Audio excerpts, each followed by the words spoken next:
Aujourd'hui, je te montre comment reconnaître un bol qui est semi-artisanal. C'est les bols qui vont ressembler à ça. Pourquoi? Déjà, on a une épaisseur très régulière. Donc là, on est vraiment sur un produit qui est fait à la machine, avec un poids souvent un peu plus lourd que les traditionnels faits main. Pourquoi? Simplement parce qu'ils sont plus épais.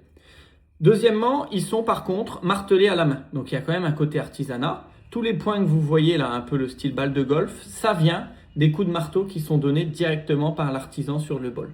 À la différence de ça, si on a un bol 100% artisanal, comme celui-ci, où là on est entièrement fait main, on le voit aussi, regardez, je vous mets les deux à côté, sur l'épaisseur. C'est beaucoup plus fin, c'est beaucoup plus travaillé. Et en termes de son, la différence, elle va jouer sur la fréquence et aussi, et surtout même, je dirais, sur la durée du son émis par le bol. Je vous montre ça tout de suite. Un bol semi-artisanal,